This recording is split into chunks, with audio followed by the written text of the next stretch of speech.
Yes, good afternoon, fourth class. Now we start Hindi class और कहानी हिरण और कौवा। आज हम हिरण और कौवा की कहानी पढ़ेंगे और इसे अपनी नोटबुक्स में भी राइट करेंगे। देखिए ये कहानी कैसे स्टार्ट होती है। किसी जंगल में एक हिरण और कौवा रहते थे। दोनों घनिष्ठ मित्र थे, मतलब पक्के दोस्त थे और वे हमेशा अपना सुख दुख आपस में बांटा करते थे, मतलब एक दूसरे से सब कुछ शेयर करते थे। कोई उनको दुख है सुख है तो आपस में बातचीत करते। जैसे हम अपने दोस्त, कोई हमारे पक्के फ्रेंड्स होते हैं तो उनसे हम सब कुछ सुख दुख अपना बांटते हैं, तो उसी तरह से हिरण और कौवा भी दो पक्के दोस्त थे। कौवा जंगल में अच्छी घास मिलने की खबर हिरण को देता और हिरण सूखी टहनियों को तोड़कर कौवे को घोंसला बनाने के लिए देता था। मतलब दोनों एक दूसरे की हमेशा मदद करते थे। कौवा तो उसको हरी हरी घास के लिए जगह बताता और हिरण क्या करता, उसके लिए सूखी टहनियों को तोड़कर देता ताकि वो अपना घोंसला बना सके। सभी जंगल में रहने वाले जानवर उनकी दोस्ती से जलते थे। ठीक है, उसी जंगल में एक चालाक लोमड़ी भी थी। वह कौवे और हिरण की दोस्ती को पसंद नहीं करती थी। वह चाहती थी कि हिरण मर जाए और उसे हिरण का मांस खाने को मिल जाए, इसीलिए वह साजिश करती रहती थी, लेकिन उसकी योजना फेल हो जाती। एक चालाक लोमड़ी भी रहती थी। वो मतलब यही होता है ना कि जो भी ज़्यादा दोस्ती होती है किसी में, तो सारे ही चाहते हैं कि इनकी दोस्ती टूट जाए। तो ऐसे ही कौवे और हिरण की दोस्ती को एक लोमड़ी तोड़ना चाहती थी। वो हिरण को मारना चाहती थी ताकि उसका मांस उसे खाने को मिल जाए, लेकिन हर बार वो तरकीब अपनाती नहीं और उसकी योजना फेल हो जाती। क्यों? क्योंकि कौवा हमेशा उसकी मदद करता था। एक दिन हिरण घास चर रहा था, तभी लोमड़ी पास आई और बोली, नमस्ते दोस्त, कैसे हो? मुझसे मिली।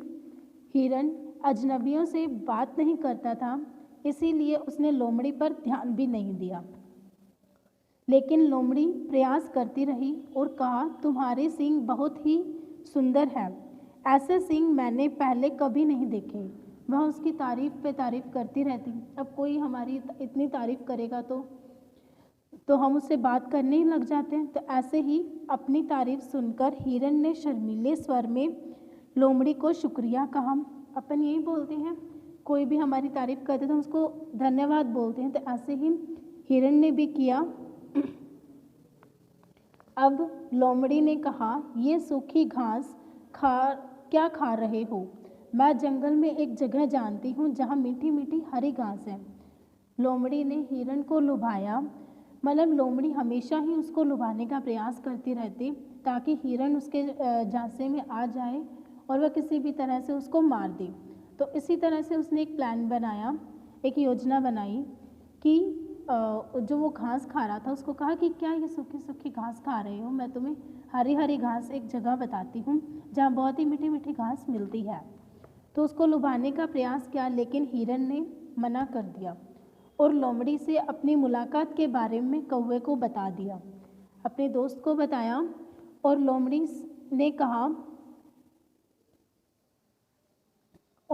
से अपनी मुलाकात के बारे में कौवे को बताया। तब कौवा ने कहा, मुझे लोमड़ी पर भरोसा नहीं है, कृपया उसकी बात में मत आना, वह तुम्हें मुसीबत में डाल देगी, इसीलिए सावधान रहना। मतलब कौवे ने उसको बताया कि तुम लोमड़ी की बात पे भरोसा मत करना और उसकी बातों में भी मत आना। अगले दिन लोमड़ी फिर हिरण से मिली तो वहाँ जाने की बात की, मगर हिरण ने आमंत्रण को फिर ठुकरा दिया और बोला, मेरे मित्र ने जाने से मना किया है तो मैं तुम्हारे साथ नहीं जाऊँगा। लोमड़ी रोज वहाँ आती और जाने की बात कहती। अंततः एक दिन हिरण राजी हो गया और बोला, इस खेत में कितनी हरी हरी फसल है, इतना खाना देख। हिरण खेत में खाने चला गया और खाने लगा। तभी खेत में काम कर रहे लोगों ने हिरण को पकड़कर जाल में बांध दिया। इस तरह से हिरण लोमड़ी की बातों में आ गया और मुसीबत में पड़ गया। अब लोगों ने उसको बांध दिया, जाल में डाल दिया। बांध दिया तो ये सब देखकर लोमड़ी बहुत ही खुश हो रही थी कि मैंने उसको पकड़वा दिया, ये उसको जाल में बंद करवा दिया। हिरण उदास था और कौवे को याद कर रहा था और सोच रहा था काश वह अपने दोस्त की बात मान लेता तो आज संकट में न होता। वो अपने दोस्त को याद कर रहा था कि अगर मैं उसकी बात को मान जाता या लोमड़ी की बात पर यकीन नहीं करता तो आज वो मुसीबत में नहीं पड़ता। संकट का मतलब होता है मुसीबत। तभी उसे कौवे की आवाज़ सुनाई दी और कौवे ने हिरण के कान में कुछ कहा कि तुम मरने का नाटक करो। अब कौवा आ गया, अब कौवा उसकी मदद तो करेगा ही। तो उसने मदद के लिए क्या कहा कि तुम हिरण के कान में कहा कि तुम मरने का नाटक करो। थोड़ी देर में कौवा वहाँ काम करने लगा। कौवे की आवाज़ सुनकर लोगों को लगा कि हिरण मर गया।